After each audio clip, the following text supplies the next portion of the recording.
హైదరాబాద్ కొండాపూర్ రాజరాజేశ్వరి కాలనీలో కమ్యూనిటీ అవసరాల కోసం కేటాయించిన భూములను కబ్జాదారులు ఆక్రమించారని స్థానికులు ఆందోళనకు దిగారు. కబ్జాదారుల నుంచి ఆ భూమిని కాపాడాలని డిమాండ్ చేస్తూ ర్యాలీ నిర్వహించారు.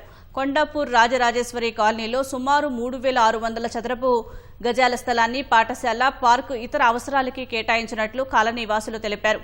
ఇప్పటికీ అందులో 1000 గజాలు కబ్జాకు గురైందని, మిగిలిన స్థలాన్ని ఆక్రమించేందుకు కబ్జాదారులు యత్నిస్తున్నారని ఆందోళన వ్యక్తం చేశారు. అధికారులు స్పందించి సరిహద్దులు నిర్ణయించి ఫెన్సింగ్ ఏర్పాటు చేయాలని కోరారు.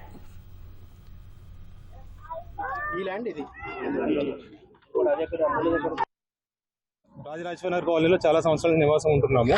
ఈ కాలనీలో ఈ లేఅవుట్ వేసినప్పటి నుంచి కొన్ని ప్లాట్స్ కాలనీ ఎమ్యూనిటీ కోసం కేటాయించడం జరిగింది. ఈ లేఅవుట్ లో ఆల్రెడీ 2 బిల్డింగ్లు కబ్జా చేసి 900 గజాలు కన్స్ట్రక్షన్ కూడా జరిగిపోయింది.